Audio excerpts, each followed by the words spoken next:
Hello, welcome back. I'm Lori Williams. I am a psychic medium, energy healer, animal communicator, and spiritual teacher. Today is day two of my how to series, and today we're going to be talking about how to stop overwhelm. So, I think the very first place that we need to start when we're talking about overwhelm is our opinion of ourselves. Usually, our opinion of ourselves is that we are here for other people, and that is just simply not true.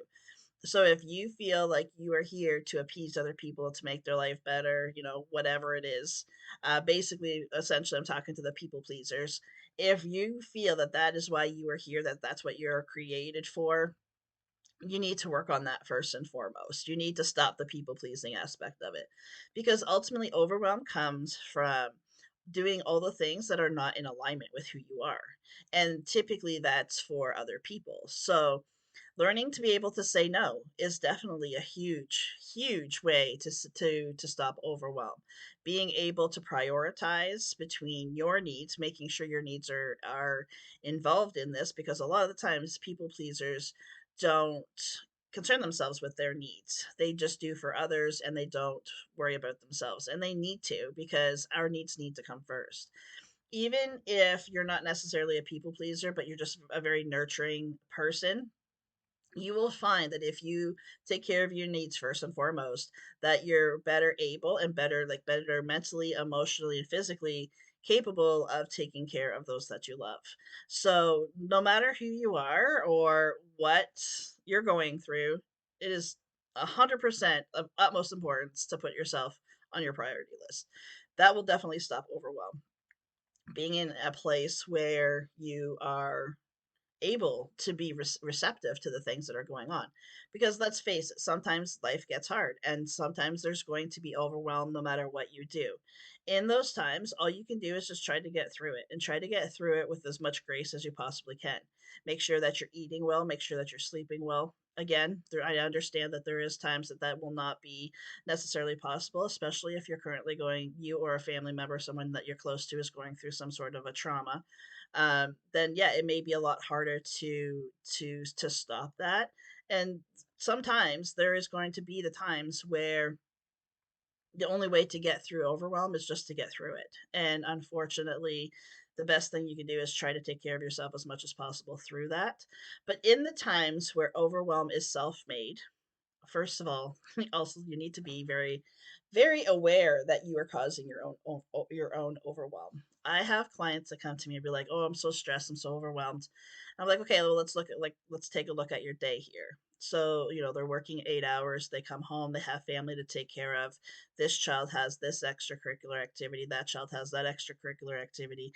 Then when by the time they get home, it's like 10 o'clock at night, they're making lunches and going to bed. And but the children have extracurricular activities 5 nights a week.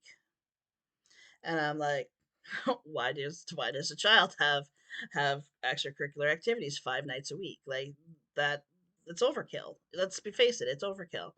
And ultimately it comes down to that I'm a firm believer that it's okay for kids to be bored. I'm a firm believer that it's okay for kids to learn how to have to deal with um, their own boredom, or they're not like figuring out how to entertain themselves. Now that doesn't necessarily mean not signing them up for anything, but do they need to be in like three or four different events? And I would definitely, if your schedule is already very tight, I would definitely question the need for those extracurricular activities. So that, and I'm using extracurricular activities as an example, but it comes down to it that that could be this, like that could be true for anything that's pulling you away from taking time for yourself, or even finding like a half an hour by yourself. um, then that is going to be like, you have to look at it from the perspective of how truly needed is this. Now that being said, let's say your child is in a very important like baseball team that requires them to be, on the field 5 nights a week. There's things that you can be doing while you're sitting there. You can sit in the vehicle, or you can sit by yourself. You can journal. Journaling will help you. You can take the time that you are with them. Just take a little bit of time, even a half an hour while you're sitting there. If you're going to be there for an hour, hour and a half, take a half an hour Do some journaling, maybe even do some like deep breathing things. Get up, go for a little bit of a walk, do something for yourself. That will help with overwhelm as well. The best thing, and I'm probably the worst person to be talking about this, but making lists of things that you have to do to help you keep your focus. Because a lot of the time, overwhelm literally is just up here. It's all the things like we're doing one thing, but we're thinking about all the things that we need to be doing, like yesterday, today, tomorrow, the next week, next month, next year, and we're thinking about all these different aspects of things instead of being in the moment. And regardless of what you're doing, if you're feeling overwhelmed, if you can bring yourself back to the moment, I guarantee you, you're going to feel so much lighter because of that. That's a simple thing that you can do regardless of where you are. Overwhelm does not have to take over your life. Stress does not have to take over your life. This is a choice that you have to be able to make small, simple changes or even just bring more awareness to yourself and make better use of the time when you're waiting for someone else or when someone else is busy doing something that you have 5 minutes to yourself. You can do this anywhere. You can do it anywhere. That's the good thing about it, is to calm your mind and bring yourself back to the present moment. You always have you with you. So you can do this no matter where you are. You can do it while you're driving down a busy highway. You can do it sitting at a baseball game or a hockey game or whatever it may be. You're always able to calm yourself from the inside out. The biggest reason why people struggle with it is because this might sound crazy, but it's almost like they don't realize they have a choice. That they just have been so accustomed to being stressed and overwhelmed that it's like that's like their default programming. And it absolutely is not our default programming. That's actually the exact opposite is true.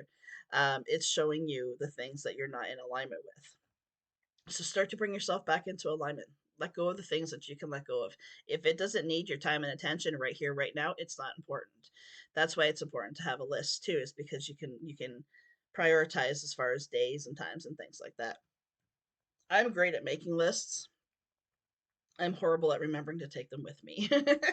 um, but yeah, ultimately, that's what it comes down to. Is just making sure that you are taken care of, making sure that your needs are being met while you're busy doing all the things for other people, and keeping yourself in the moment will definitely be a huge help for helping you to be able to overcome overwhelm. All right, thank you so much for joining me. I'll see you back here next time. Until then, take care. Bye for now.